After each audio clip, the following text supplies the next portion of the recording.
Hello everyone. तो जो remaining fact base थे इसमें बचे हुए उसको रिवाइज कर लेते हैं, ठीक है। ये मैं क्या लिख रहा था ओके, रिवाइज कर लेते हैं। देखो, फैक्ट्स में क्या याद रखेंगे। कंट्री, एक्चुअली ये रिवोल्यूशन हम कहाँ किस कंट्री की बात कर रहे थे, फ्रांस का। वहाँ पे कौन सी डायनेस्टी थी, कौन सी डायनेस्टी थी, तो डायनेस्टी में बबन याद रखेंगे। किंग लुइस वहाँ का क्या था, रूलर था, किंग था। क्वीन का नाम याद रखेंगे, मैरी एंटोनियट वहाँ की क्या थी, क्वीन थी। दोनों को क्या किया गया था, क्या किया गया था, एग्जीक्यूट कर दिया गया था, ठीक है। एब्सोल्यूट मोनार्की वहाँ पे प्रैक्टिस की जाती थी और पावर जो टोटल था वो कंसंट्रेटेड था किसमें, किंग में। वहाँ पे नो पॉलिटिकल राइट, यानी कोई पॉलिटिकल राइट हमें देखने को नहीं मिलती है। तो ये फैक्ट है, बेसिक सा फैक्ट है जो हमें याद रखना है। ओके, बेसिक सा फैक्ट हमें याद रखना है। नेक्स्ट देखते हैं। कैलेंडर रिफॉर्म तो नहीं देखना है, ये बाद में देखते हैं। नेक्स्ट देखते हैं। देखो, social pollution and social, pollution बोल रहे हैं, पॉपुलेशन से और सोशल स्ट्रक्चर से हमें याद रखना है। तो क्या क्या फैक्ट याद रखेंगे, देखो यहाँ पे पॉपुलेशन, तो टोटल पॉपुलेशन में 0.5%, यानी कि 0.5% ये जो पॉपुलेशन थी, ये इसमें कौन आते थे, यानी फर्स्ट स्टेट का टोटल पॉपुलेशन याद रखेंगे 0.5%। ये जो सेकंड स्टेट के लोग थे इसमें 1.5%, यानी कि नंबर्स कितने हो जाएंगे, नंबर्स छोड़ो, बस परसेंटेज याद रखना। 0.5% फर्स्ट स्टेट से थे, सेकंड स्टेट से याद रखेंगे 1.5%। टोटल पॉपुलेशन बताइए, 28। कितना नल से बढ़े थे, 23 से 28 मिलियन पॉपुलेशन हुआ था, उसमें इन लोगों का उतना ही परसेंटेज था। और जो सबसे ज्यादा थे कितना, 98%, ये जो थे ये 98% थे कॉमनर्स का पॉपुलेशन। यानी कि यहाँ से बस हमें तीन चीजें याद रखना है। फर्स्ट स्टेट का 0.5, सेकंड स्टेट का 1.5 और मैंने जो बचता है 98.5। टोटल पॉपुलेशन 28 मिलियन याद रखेंगे, ठीक है। बस ये फैक्ट हमें याद रखते चलना है, ठीक है। नेक्स्ट देखते हैं मेजर टैक्सेस कौन कौन से थे। तो देखो, जल्दी जल्दी से इसको कवर कर लेते हैं। टैली, ठीक है। टैली क्या थी, तो सिंपल ये टैक्स किसको पे किया जाता था, तो स्टेट को पे किया जाता था। किसके द्वारा, तो पीजेंट्स के द्वारा। बस ये दो पॉइंट याद रखेंगे, ठीक है। दो ये याद रखेंगे। और टाइटेज में किसको पे किया जाता था, तो ये चर्च को पे किया जाता था। 1/10 लगता था टोटल एग्रीकल्चर प्रोड्यूस का। देखो, याद करने के, टीटीसी, मैंने ये टर्म एक क्या है, शॉर्ट फॉर्म बना लिया टीटीसी। याद हो जा रहा है तो मैं डायरेक्ट, तो कोई दिक्कत नहीं है, लेकिन अगर नहीं हो रहा है तो बना सकता हूँ। जैसे देखो, डबल टी है, तो देखो इसमें से कौन से टैक्स के नाम में डबल टी है, तो टाइटेज में। तो टाइटेज जो जाएगा वो किसको जाएगा, सही, यानी कि चर्च, यानी कि टीटी आएगा। टीटी से भी ट्रेन टिकट एग्जामिनर होता है ना, उससे भी टीटी से या टीटीसी से ऐसे बना सकते हो, यानी कि डबल टी से। तो यहाँ से ये याद रखेंगे। इनडायरेक्ट टैक्सेस भी थे बट उसमें हमें ध्यान नहीं रखना उतना ज्यादा। सॉल्ट, टोबैको एंड ब्रेड पे भी टैक्सेस वगैरह क्या किए जाते थे, लगाए जाते थे। बस ये याद रखेंगे। यहाँ से दो हमारे लिए फैक्ट्स वाला। नहीं, देखो, इकोनॉमिक क्राइसिस, तो स्टेट डेट जो था 2 बिलियन स्लाइवर्स का था। कॉजेज, कॉजेज में तो ऑलरेडी देख चुके हैं, वॉर की वजह से अमेरिकन सपोर्ट जो कर रहा था और लग्जरियस लाइफ था राजा का, उसकी वजह से ये डेट वगैरह ज्यादा देखने को मिल रहा था। टैक्स बढ़ाना ही पड़ेगा जब ट्रेजरी खाली हो जाएगी, तो इसके लिए किंग क्या करता है, स्टेट जनरल के मीटिंग को बुलाता है। ये ऑलरेडी हम लोग क्राइसिस में देख चुके हैं। बस यहाँ से बस ये याद रखना, डेट जो था 2 बिलियन फ्लाइवर्स का था, ठीक है। अंडे के देखते हैं ब्रेड एंड वेजेस से रिलेटेड क्या फैक्ट्स हो सकते हैं।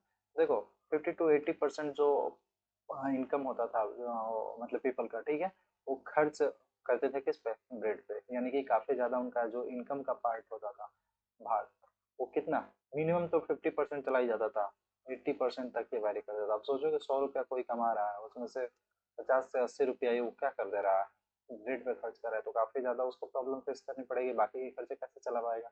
तो हमारे लिए ये फैक्ट है कि याद रखेंगे, ठीक है।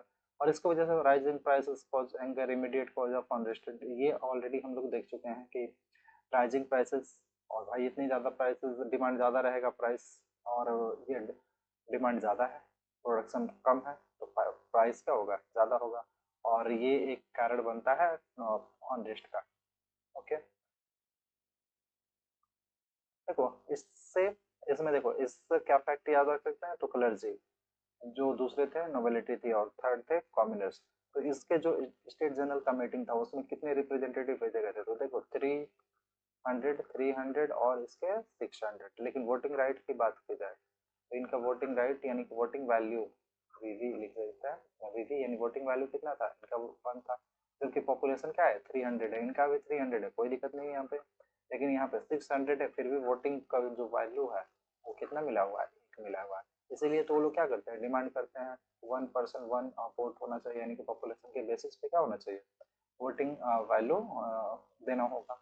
लेकिन राजा इनके डिमांड को क्या करता है, रिजेक्ट कर देता है। तो हमारे यहाँ से बस ये याद रखना कि फर्स्ट एंड सेकंड के 300 रिप्रेजेंटेटिव स्टेट जनरली के जो ये मीटिंग था वो उसमें पार्टिसिपेट किए थे, और जो थर्ड स्टेट से थे वो कितने 600। जबकि ये लोग डिमांड क्या कर रहे थे, 1 वोट 1 पर्सन, बट राजा इनके डिमांड को क्या करता है, मानने से इनकार कर देता है।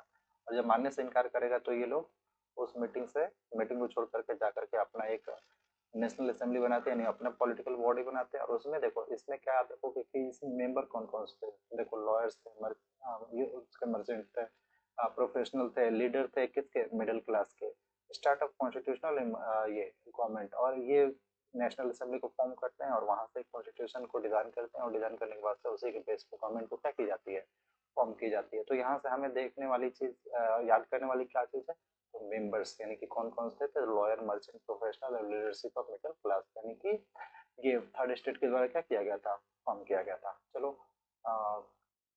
नेक्स्ट फैक्ट देखते हैं।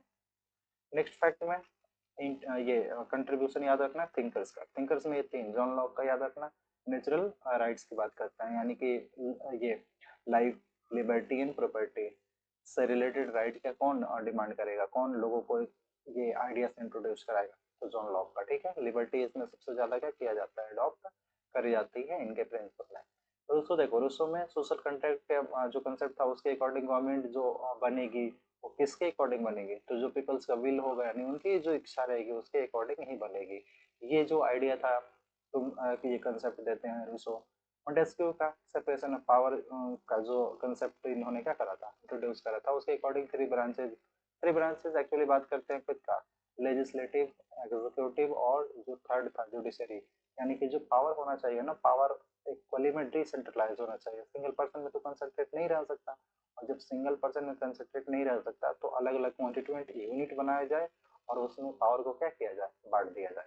और ये पावर जो होनी होगी, ये सारे जो ब्रांचेज होंगे, यूनिट होगी, ये एक दूसरे पे कभी भी डिपेंडेंट नहीं होगी, इंडिपेंडेंट ये बॉडी होगी, जो आज भी प्रैक्टिस की जाती है। मॉडर्न ये जो डेमोक्रेसी है इसी से क्या इंस्पायर है, लेजिस्लेटिव, एग्जीक्यूटिव एंड जुडिशियरी। ये इंट्रोड्यूस किया गया था बाय द मोंटेस्क्यू। तो कंट्रीब्यूशन याद रखेंगे किसका, ये थिंकर्स का, वेरी वेरी इंपॉर्टेंट है ये। ओके, देखो कॉन्स्टिट्यूशन ऑफ 1791, फ्रांस इस समय क्या करता है, बिकम कॉन्स्टिट्यूशनल मोनार्की बन जाता है, यानी कि पावर को लिमिट कर दिया जाता है बाय द कॉन्स्टिट्यूशन। और उसमें 2 चीजें, यानी कि नेशनल असेंबली बनी होती है, इसमें 2 वोटिंग राइट तो दिए जाते हैं, और टोटल पॉपुलेशन को 2, यानी एक एक्टिव सिटीजन और दूसरे पैसिव सिटीजन में बांटा जाता है। एक्टिव सिटीजन कौन कौन लोग, यानी कि इसमें मेन को रखा जाता है अबव 25 ईयर्स जो एज हो चुकी है उनको रखा जाता है एक्टिव सिटीजन में। और नहीं तो और किन लोगों को रखा जाता है, तो देखो paid tax equal to 3 day, यानी कि 3 डे जो वेजेस है उसके बराबर टैक्स को क्या कर रहे हैं, अगर पे कर रहे हैं तो वो भी एक्टिव सिटीजन का पार्ट माने जाएंगे और उनको वोटिंग राइट दी जाएगी।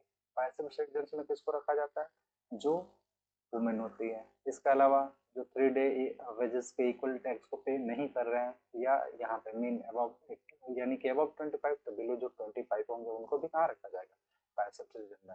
इनको वोटिंग का राइट दिया जाएगा, तो ऑब्वियस बात है नहीं दी जाएगी।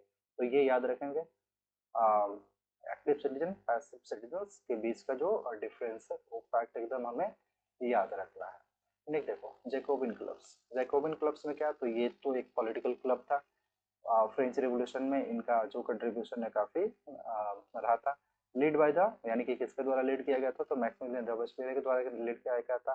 क्या ये सपोर्ट करते थे, तो रिपब्लिक बीस जो सोसाइटी होनी चाहिए, गवर्नमेंट होनी चाहिए, रिपब्लिक होनी चाहिए। ये इक्वलिटी, सोसाइटी में इक्वलिटी को ज़्यादा प्रमोट करने का ये डिमांड रखते थे। नहीं देखो and right for common people, ठीक है भाई, सारी चीज़ें अच्छे मांग कर रहे हैं। आगे और बाकी की कहानी तो एक जब हम चैप्टर पढ़े थे उसमें देखे ही थे कि ये जो लीड किया गया था किसके द्वारा, मैक्सिमिलियन रोबेस्पियर, इनका कार्यकाल यानी कि टाइम पीरियड कैसा रहा था, टर्म कैसा रहा था। देखो इंडियन मोनार्की को खत्म कर देते हैं और एग्जीक्यूटिव किंग लुइस 16 यानी कि लुइस 16 को क्या किया जाता है, गिलोटिन कर दिया जाता है।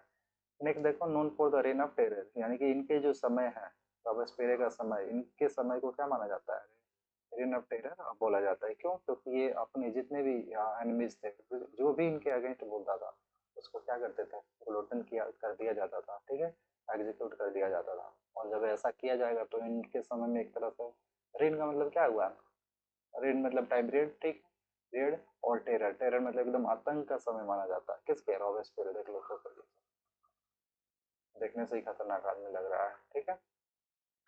नहीं देखो एडमिनिस्ट्रेटिव रिफॉर्म, जब फ्रेंच रेवोल्यूशन हुआ तो उसमें फ्रेंच रेवोल्यूशन के समय में क्या क्या एडमिनिस्ट्रेटिव एडमिनिस्ट्रेशन में रिफॉर्म हुए थे, ठीक है। तो देखो पहला खत्म क्या किया गया, तो ये फ्यूडल प्रिविलेज को क्या किया गया, खत्म किया गया। स्पेशल राइट्स जो भी नोबल्स को मिली हुई थी, क्लर्जी को मिली हुई थी, इसको भी खत्म किया गया। तो ये एबॉलिश किया गया, ये याद रखेंगे। यानी कि पहला क्या नया इंट्रोड्यूस किया गया, तो यूनिफॉर्म लॉ, किसके लिए, तो सभी सिटीजन्स के लिए एक समान लॉ को क्या किया गया, इंट्रोड्यूस किया गया। इसके अलावा जो डिपार्टमेंट थी, इस डिपार्टमेंट को मतलब अच्छे वे में चलाने के लिए फ्रांस को अलग अलग डिपार्टमेंट में बांटा गया। यानी कि 34 आई थिंक में बांटा गया था, एक बार डेटा चेक करना पड़ेगा, बट 34 के अराउंड था, डिपार्टमेंट में बांटा गया था।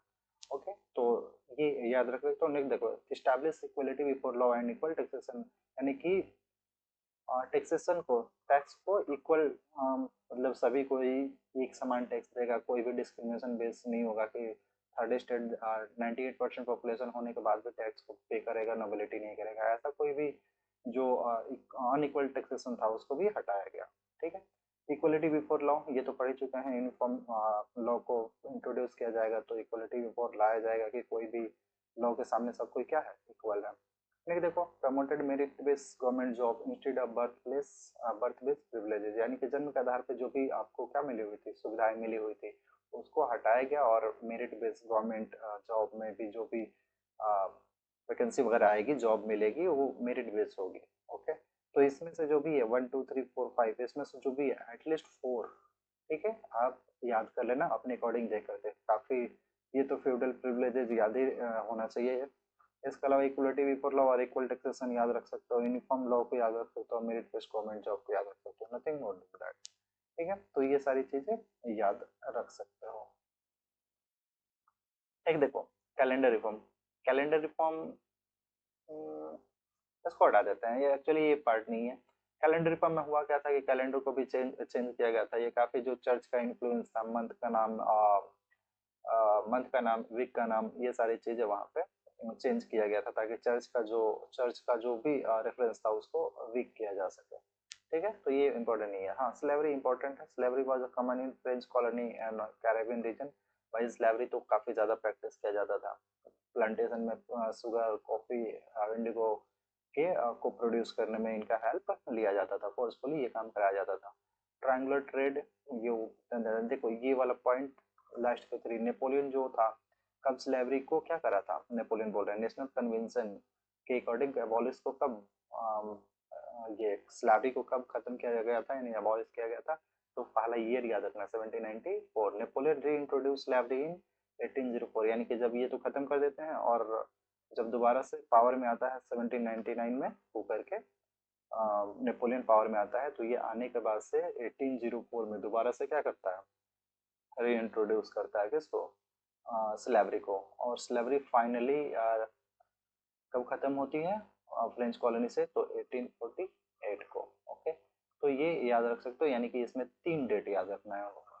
3 डेट मैं एक बार लिख देता हूँ, ओके, फटाक से। तो देखो 1794 खत्म कर दिया गया, फिर से री इंट्रोड्यूस कर दिया गया और फाइनली खत्म कर दिया गया, यानी कि ये 3 डेट याद कर देना बस, इससे और ज्यादा कुछ नहीं। नेक्स्ट देखते हैं।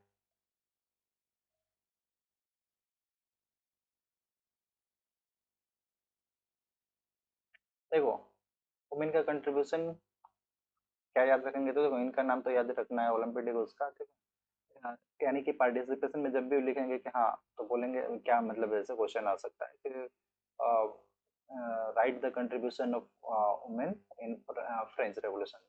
तो एक्चुअली इनका जो भी कंट्रीब्यूशन था लिख देंगे, देखिए क्या कंट्रीब्यूशन था।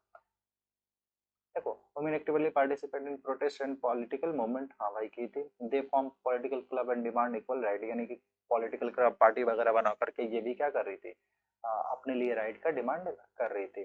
ओलंपिडिगोस का इनमें से काफी ज्यादा इंपॉर्टेंट रोल प्ले की थी, उनके द्वारा काफी अच्छा काम किया गया था। ओलंपिडिगोस रोड द, क्या लिखा था इन्होंने, the declaration of the right of women and the female citizen.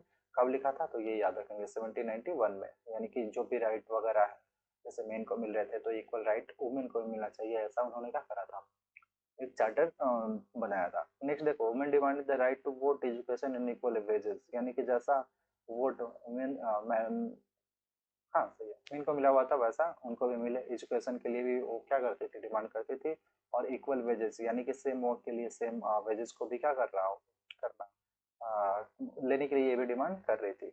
नहीं देखो, the government close women club and did not grant them political right, लेकिन बाद में इनके द्वारा जो भी डिमांड हो रहा था वो गवर्नमेंट मानने से इनकार कर देती है, कोई भी ग्रांट वगैरह, यानी कि कोई भी पॉलिटिकल ग्रांट ये राइट को ग्रांट नहीं किया जाता है।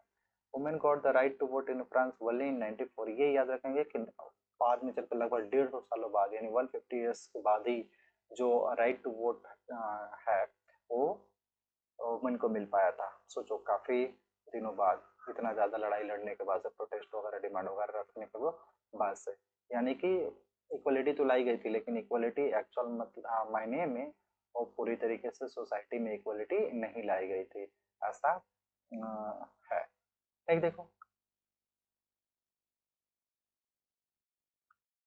देखो लिबर्टी में याद रखना, रिवोल्यूशनरी आइडिया, तो हाँ, तो लिबर्टी में याद रखना, लिबर्टी क्या है आइडिया में, आइडियल्स क्या थे, तो liberty, equality and fraternity inspired, ये तीन प्रिंसिपल तो हमें याद ही रखना है, मेन थीम थे। लिबर्टी क्या है, तो फ्रीडम की बात की जा रही है, फ्रीडम की बात की जा रही है। इक्वलिटी, इक्वलिटी में क्या बात की जा रही है, तो हाँ, इक्वल लॉ या जो डिस्क्रिमिनेशन है उसको क्या किया जाएगा, खत्म किया जाएगा, ये सारी चीजें। और फ्रेटर्निटी यानी जो ब्रदरहुड का सेंटिमेंट्स है, ये क्या किया जाएगा, उसको प्रमोट किया जाएगा। ये मेन प्रिंसिपल थे किसके, रिवोल्यूशनरी फ्रेंच रिवोल्यूशन के, ठीक है। और ये बाद में चल करके ये तीन वर्ड हैं हमारे कॉन्स्टिट्यूशन में भी क्या किए जाते हैं, मेंशन किए जाते हैं, लिखे जाते हैं, ठीक है। कहाँ से, तो देखो आर्टिकल 19 टू 22 जो है लिबर्टी को ही एक्सप्लेन करता है, हमारे कॉन्स्टिट्यूशन में भी इंश्योर करता है। लेकिन देखो इक्वलिटी को आर्टिकल ऑफ 14 टू 16, मेजर इसको 16 नहीं 18 कर लेना, ठीक है। 18 तक, यानी आर्टिकल 14 से 18 तक जो हम पढ़ते हैं ना क्लास 9 में, सिविक्स का लास्ट चैप्टर, ये डेमोक्रेटिक राइट में, वहाँ भी हमें ये पढ़ना रहता है, आर्टिकल 14 टू 18 याद रखना। क्वेश्चन लिखो तो क्वेश्चन में आर्टिकल 17, आर्टिकल आर्टिकल 17, आर्टिकल 18 और 16, यानी कि 16, 17, 18, ये तीनों आर्टिकल क्या क्या है, कमेंट में कमेंट करना। तो आर्टिकल 16, आर्टिकल 17 और आर्टिकल 18 क्या क्या है कि शेड्यूल करते हैं। नेक्स्ट देखो, अब फ्रैटर्निटी, एक्चुअली इसका तो कोई आर्टिकल नहीं है, लेकिन प्रियम्बल में इसको मेंशन किया गया है। और ये सारे जो भी हैं freedom, justice and national unity को क्या करते हैं, प्रमोट करते हैं।